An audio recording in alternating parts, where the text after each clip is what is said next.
والمرسلين. Brothers and sisters, as usual, today's is about questions and answers. So if you have any questions, anyone has a question before we start with our list here?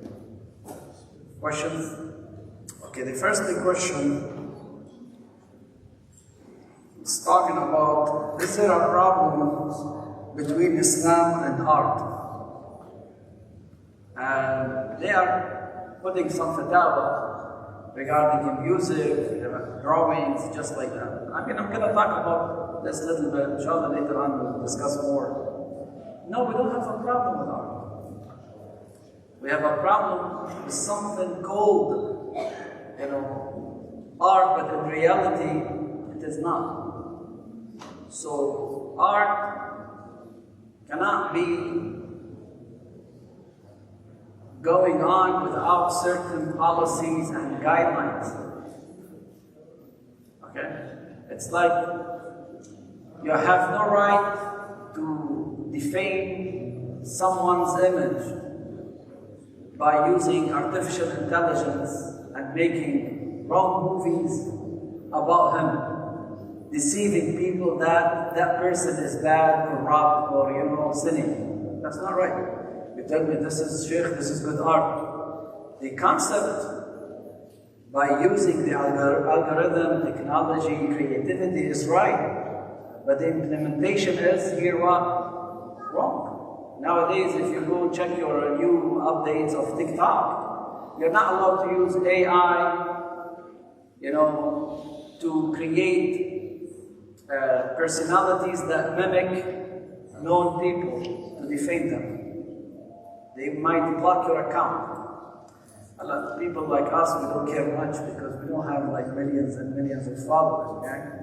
So the art by itself is not the problem. The proof. When we read Quran, don't we ورتب القرآن ترتيلا, say it in a clear, good way? And then the hadith comes in لكل شيء حلية وحلية القرآن الصوت الحسن. You want to recite Quran, recite it in, if it's possible, in a good voice. When we pick someone for adhan, do we pick anyone or we pick a guy with good voice? I'm asking you. When we want to, bring a reciter, Quran recitation, do we bring a person, his voice is no good? Even his language is right. Even he reads it properly. We pick a person with good voice. So our problem in certain ways and styles of arts that might negatively affect the personality of a Muslim. You tell me we have, let's say, classical music. I don't know, I'm mentioning whether it's Bach, whether it is Mozart, just name it. That's fine. But if you tell me there is a melody, okay, that if you hear it, you do not just dance, the whole car is dancing with you. We say, this does not fit us, okay? Does not fit us. Or, we have good music, halal music, but the words are wrong. It's about girlfriend or boyfriend, or bad words, or F word, or Islam will tell you, what are you indirectly telling us? What are you embedding in your subconscious? If you keep listening to haram, at a point you're accumulating your personality, and little by little, you might start doing the same haram because you get used to it. Look at Islam. Sometimes, in certain events or stories, you have no right to spread in the society. If spreading certain stories might ruin the immunity and the pious state among people. Example, look at the policies now when we talk about Facebook, YouTube, TikTok, just name it. I'm bringing these to show you it's not just Islam put restrictions. in certain things. Can you put anything, upload anything or post anything against animal rights? Can you? What's going to happen to your account? Will be suspended, isn't it? Animals, not talking about human. Why? Because they consider this is a piece of violence. It might ruin your spirituality. So when we talk about art, we ask what kind of art you're talking about. What type? But overall, if let's say regarding songs or music, if the melody is halal, does not call you to start, dance left and right, or does not fit typically the atmosphere of those who are losers or vice people. So this kind of music is halal as a melody. But in addition to that, you have to check what? The wording, the words, the phrases. Okay, the phrases. Because sometimes certain words might affect your personality. The drawing is halal. I'm talking about general speaking. You can draw, anything. Yeah, we have some scholars, some of them, they might question certain 3D things, okay? But we have different opinions. It's not like one opinion here. So this kind of general statement regarding arts. So Islam is not about against. Islam is not against the music. It's not against, entertaining yourself. It's not against having fun. It's about against what might tarnish your reputation, tarnish your image, ruin your spirituality, make you in a state similar to those of vice or bad people, bad gathering, bad gangs. That's our problem. Okay? Any question regarding this? Yes. I'm done. Go ahead. الأمر بالمعروف والنهي عن المنكر to call people to join good and to try to make them avoid haram is wajib, but with levels. Sometimes I can talk to my neighbor and he might listen to me without getting hurt. Yeah, go ahead, do it. Sometimes no. If I say one word to him, I might be on the blacklist, and I would be in trouble. That's a different story. So it's about pros and cons and, advantages versus disadvantages. But worst come to worst, at least tell yourself this is not right. وَذَلِكَ أَضْعَفُ الْإِيمَانِ minimum. Okay? But do not, this is also related to my previous answer. Do not get used to haram. Please pay attention to this. Wow, you're watching a movie. It's a good movie, I'm not saying it's a bad movie. Okay, bad scene. Don't look at it. Not because you are not grown up. Don't get used to watching haram as if it is normal. Don't get used to listening to haram as if it is normal. Before you do amr bil ma'ruf wa nahy an munkar to people, start with yourself. Start with your kids. Start with your partner at home. Start with your relatives. Start with your close friends. But at least start with yourself. Why? Now, let's say you're using your TikTok. Half an hour, mashallah, scrolling up and down. All of a sudden, you come across an ayah, a verse from the Quran. It's not time. It's not the time for it. Move on. Yeah, Habibi, you just wasted half an hour now. But when it comes to Quran, no, it's not the mood. When is the mood? Israel, the angel of death will send you a text message, hey, are you ready? Maybe this is your last minute now. So the idea is always keep your intention for the sake of Allah. Anything you watch for the sake of Allah. Anything you eat, anything you get involved with. Okay, this is one of the ways you build a good personality. And when you are good, the society is good. And if I am bad, definitely the society eventually will be bad because, you know, the society is about bricks of individuals. If one of them is bad, it's going to affect the other, the second, the third. It's like bad apple, you know, in a box of apples, isn't it? That's what we usually use that example. Okay. Other questions? Yes, sir. Assalamu alaikum. Assalam wa rahmatullah. What means وجدك ضالا فهدى? ووجدك ضالا فهدى, we have different meanings. Yeah. The first meaning, they say, ضَلَّ does not mean the opposite of hidayah. And one of their proofs is, Fir'aun, he talked to Musa. Musa, what did he say?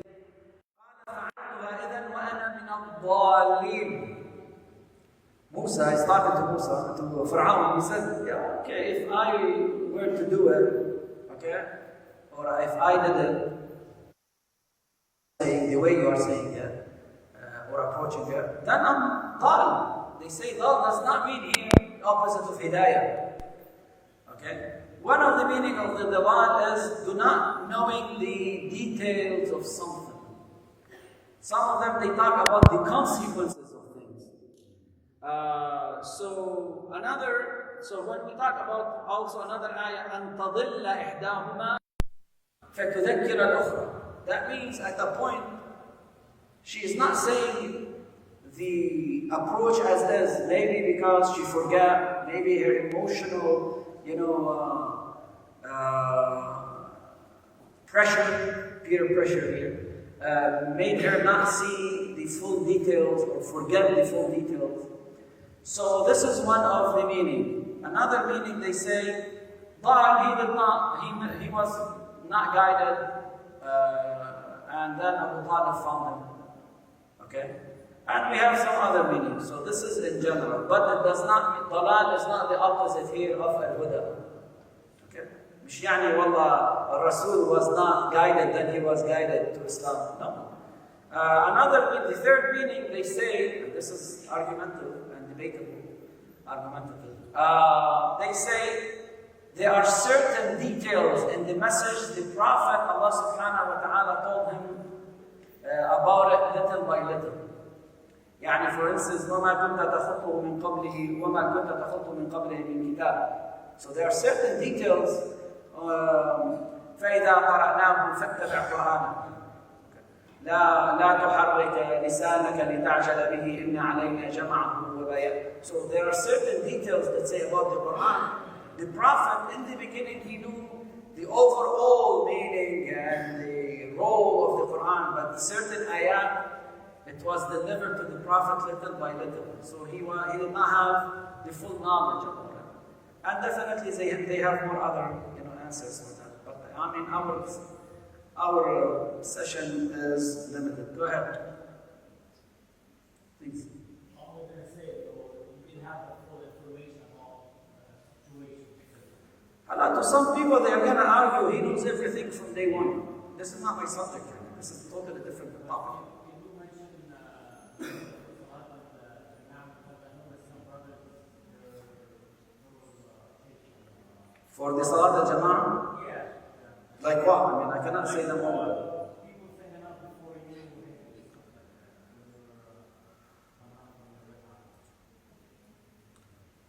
One second.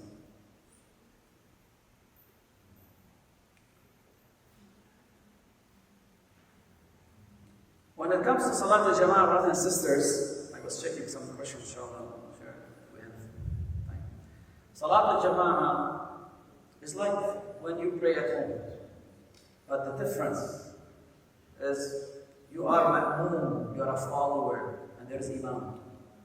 And as a follower, you should not be ahead of the imam, because he's leading.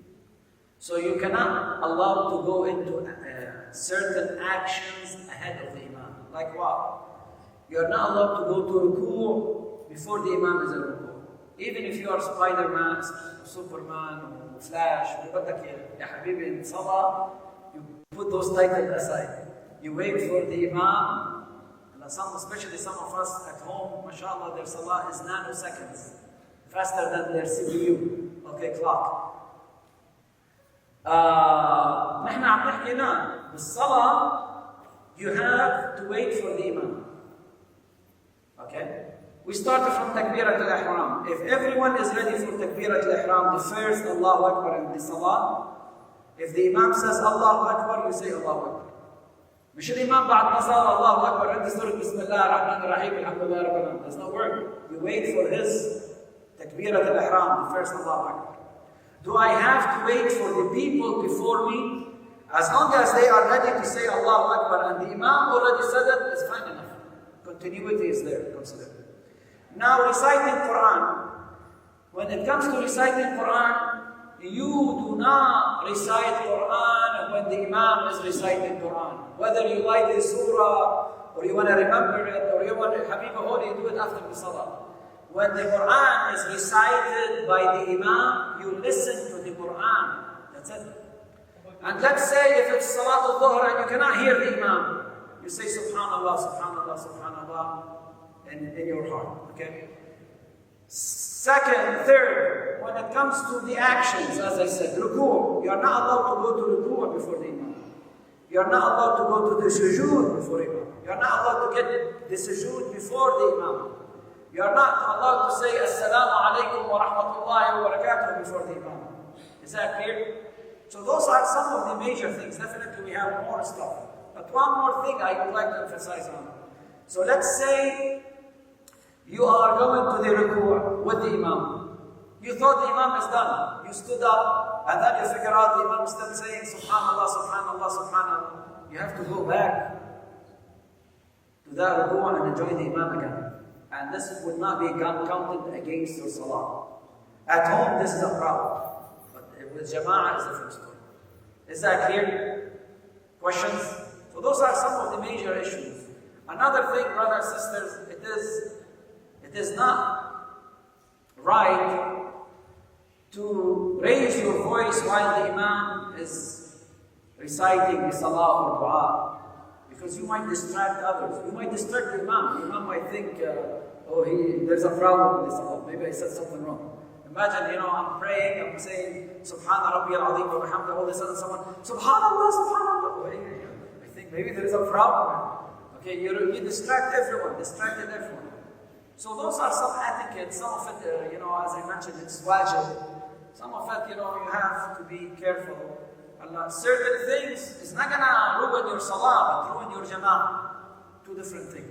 And sometimes the jama'ah is not fine, but your salah is acceptable. Questions? The other question.